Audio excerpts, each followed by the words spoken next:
So what I'm going to be talking about today is the future of additive manufacturing and where we see it going. I'm going to explain a bit more about what we do in a minute. But before I do that, what I wanted to first convey to you was how exciting it is to be in this industry at the moment.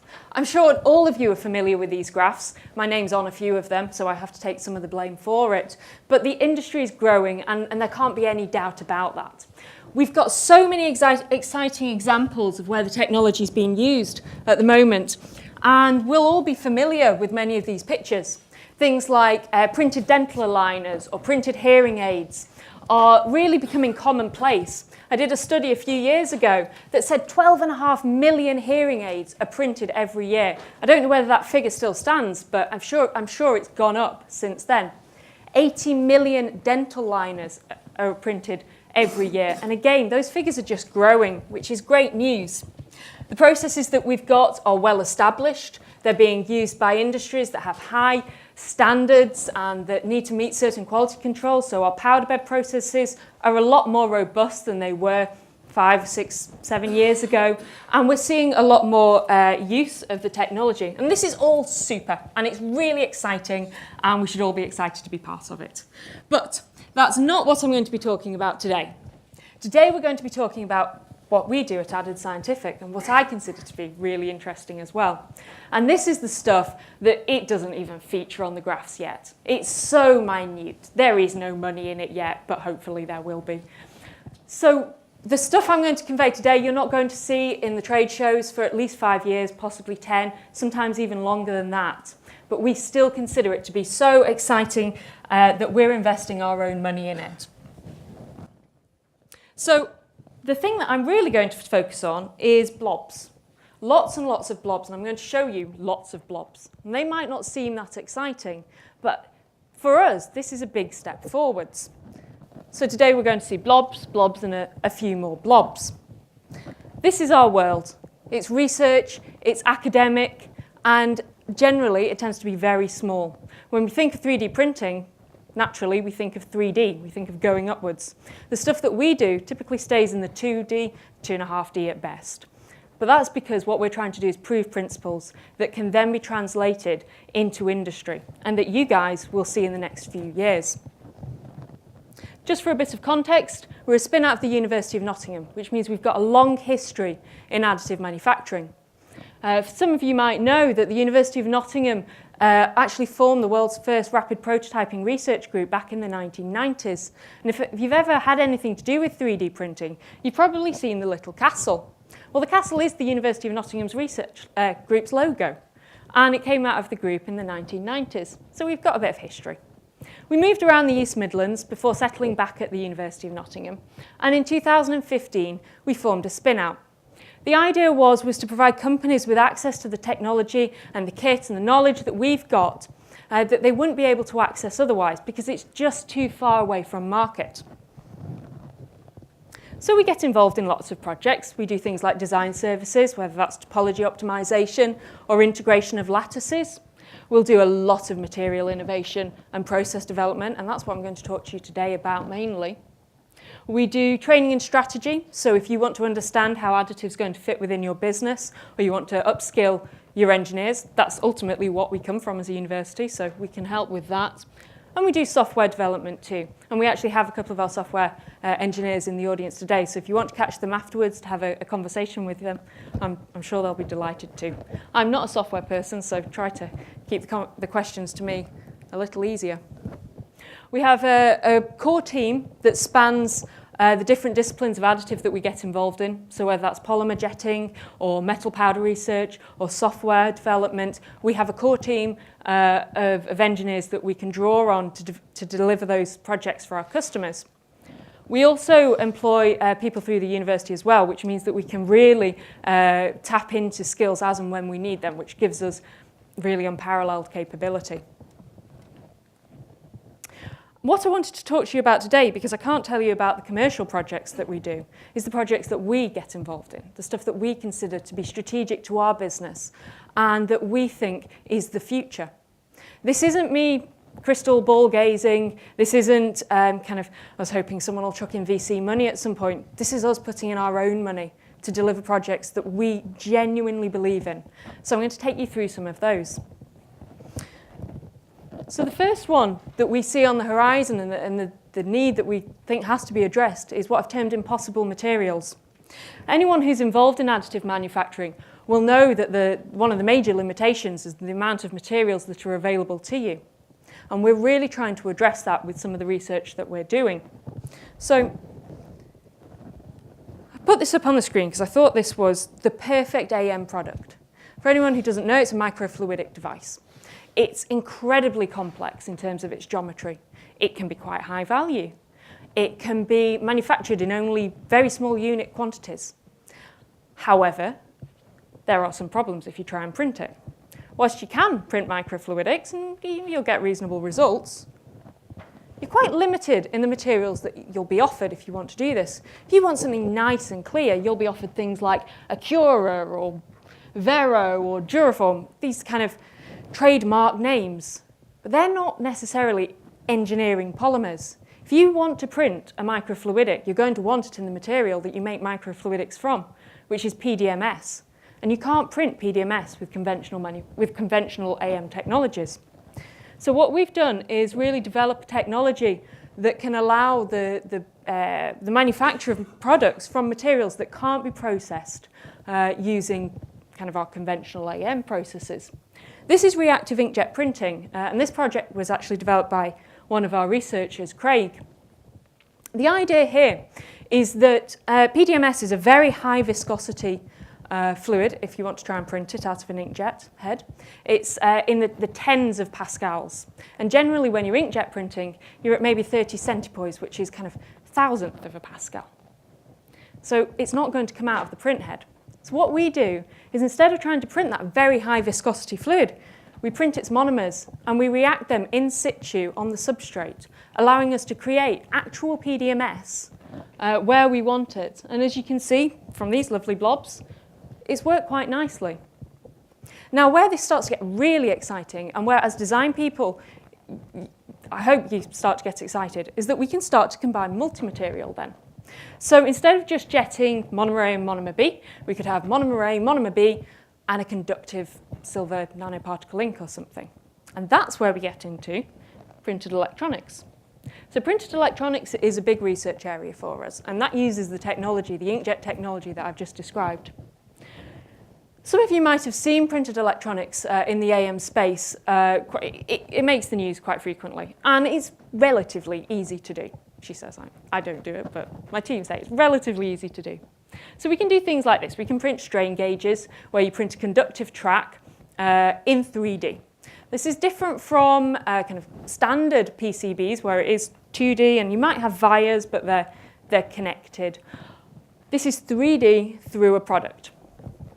So with the strain gauges, it's relatively simple. You're quite flat here. We can do some fun things. So this is electroluminescence ink, just printing it to see what happens. But again, it's all very flat, so it's nothing too crazy.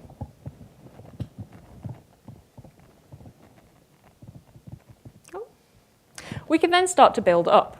And this is where things get really quite complicated. So this here, the video should play. It's quite a nice little example of the tracks being printed through the product. And that's where things get complicated, because if you imagine you're printing a conductive layer, and then you're printing another conductive layer on top, and you're hoping that it hasn't oxidized or there's been no damage to the surface that's going to increase the resistance of that track so much that it becomes non-conductive, essentially. And that's a significant challenge. It's how we get onto things like this, where we're printing silver inks, for example, or conductive inks, in true 3 dimensions. And as a design audience, I hope you're asking yourself, well, how on earth are we going to design this? Because this can't be designed really in conventional CAD and incorporated into products. And that's something that we're going to have to kind of deal with as an industry in the next few years. Printed electronics are still a long way from market, so there's no enormous rush, but it is coming. The technology that we use is inkjet, which means it's completely scalable. If you run a HP Indigo system, for example, for printing flyers or posters, that runs at phenomenal speeds. And essentially, it's the same technology, just with a different material. Just for interest. I showed you at the start a picture of an inkjet printer on a desktop. This is like the beast of inkjet printers, this one here. It's got 6 heads, so you can do 6 different materials. You've got true Z height, so you can build some quite interesting things. If anybody's interested in seeing this, the University of Nottingham do lab tours, and I'm sure you'd be welcome to see it. Okay, another area that we think is coming, and it's kind of based on the inkjet technology as well, is pharmaceuticals. And this is one that I'm really excited about, because the potential is just enormous. So printing pharmaceuticals, you've probably heard about it in the news. And the first thing that people often say is, well, why on earth do you want to print pharmaceuticals? We have well-developed methods of creating pills. Tableting machines are phenomenally reliable and can churn out pills at rates, I didn't know this until I did some background research, at rates of up to 1 million pills an hour. To an AM audience, that's pretty staggering numbers. And we're never going to compete with that. However, there is a reason to push it. Henry Ford never actually said that you can have it in any colour so long as it's black, but the sentiment's right. Medicine is changing, and pills are going to have to change with it.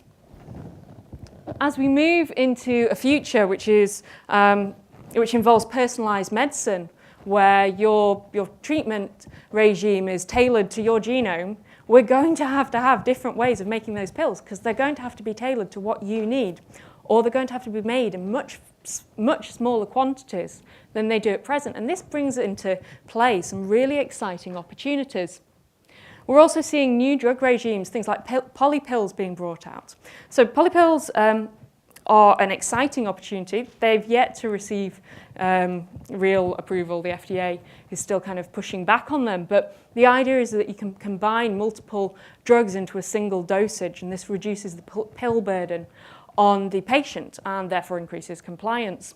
Now, the issue is that you've got to keep those dosages separate often within the pill, because they want to release at different points in the body. So inkjet offers a really interesting and exciting opportunity to be able to do that. There's very few technologies that could do that otherwise. Controlled release ties in nicely to that thing of releasing when you need it. And on-demand manufacturing. If you go back 5 years, everybody was talking about how 3D printing was going to disrupt everything because you'd be printing at your corner shop. Obviously, that has yet to be proven. However, there is a real driver for using on-demand manufacturing in pharmaceuticals. Many pharmaceuticals have a very short half-life, which means that you can't use them because you can't make them so far away from the patient that by the time they get to the patient, they're ineffective. So actually putting this type of technology into a pharmacy, for example, or a hospital, could potentially be interesting. That, of all the things I'm presenting today, I think that is the furthest from market, the printing in hospitals, but who knows? So what we do is building on the University of Nottingham work into pharmaceuticals. They've done some fantastic stuff looking at the release of agents from inkjet printed materials. So we use PEGDA, and then we can release active pharmaceutical ingredients, APIs, in a controlled way. And as you can see, we can get results that we're confident enough to present to the pharmaceutical industry, and we have presented. And the pharmaceutical industry have gone, well, that's fantastic, but we don't actually believe it. We don't think that you're going to make this process happen. And we said, okay, well, we think we will. So what we've done is we've set up a project which is kindly being funded by Innovate UK and features Xaar and AstraZeneca. The idea being that we're going to demonstrate robustly that these print heads, which are normally used for printing the nice patterns on your bathroom tiles, that these can be used for printing pharmaceuticals in a GMP, so a medical manufacturing environment, and that we can demonstrate the reliability and the repeatability of those. If we can do that, that's a big step forward for the industry, because we'll start to see more investment. It just needs an AstraZeneca or a Pfizer to get on board with this, and everything changes. So the results for that due out March next year, so keep your eyes peeled. Another area that I am really going to go over very quickly, because this is outside of my field. However, I'm fortunate to have a colleague in the audience who leads this project, so any questions on this, direct it towards her. 5 minutes, okay. high-tech applications. If you walk around the trade show today, you'll see automotive, aerospace, the usual. And that's great. It's good to use AM for those, and it's fantastic those industries have picked them up. We're interested in the applications where they haven't picked it up yet, and the opportunities are enormous. And we didn't start small. We started with quantum technology. So these here are magneto-optical traps, and they are pretty exciting. I put one picture in, and I got a bit carried away and put 5 pictures, because look at them. Any engineer worth their salt would think that's quite impressive, and they are the perfect candidate for additive manufacturing, whether that's high complexity or very low volume, as in one-offs ever. They're really cool components to get involved in. Magneto-optical traps are used to trap atoms for quantum sensing purposes. So we thought this would be a good candidate to look at for AM. And so what we're doing is we're working with a couple of teams to look at how we can optimize these devices. The future apparently is quantum, but if it's going to happen, they need to stop being systems that are the size of maybe this room within physics laboratories and start being much smaller. So the work that we're doing with them will help to reduce the cost, the power consumption, the off-gassing, improve the magnetic field characteristics, all these design objectives within a single product. And it's that I think is really cool about additive manufacturing, is that we can start to reach out into fields that we haven't touched yet. And the final one that I wanted to talk about is software solutions. So we're doing quite a bit of work on this, and I think this will translate to the whole industry, people coming up with software solutions for specific applications instead of general, very large packages. A couple of the things that we have going on, one is on developing microfluidics and specifically being able to specifically developing a tool that will allow you to create printable geometries for microfluidics based on the chemistry that you input. So you define your chemistry characteristics, you define what you want it to look like, and it will output a file that is printable on a system that's being developed by a company called GTS. If anybody wants more details, please come and see me about that. And the tool can be used by chemical engineers as opposed to being used by design engineers. And the final bit of software that we're developing is called Flatpak. It's to integrate TPMS lattices into products, and they're not just TPMS lattices, they're functionally graded TPMS lattices as well. Not only does this have advantages, obviously, for lightweighting, but also for things like heat transfer or fluid mixing. So some really interesting research going on in that area. As I say, I haven't started this presentation to do crystal balling. This is stuff that we are running projects in at the moment, and we are actively researching. We believe this is the future of AM. And if anybody's in the audience and has seen any of this and thought, oh, gosh, that could tie in with our products, please come and catch me afterwards. Unfortunately, I can't stick around, so I'll just be out in the foyer after this talk if you'd like to discuss any of it further. Thank you very much.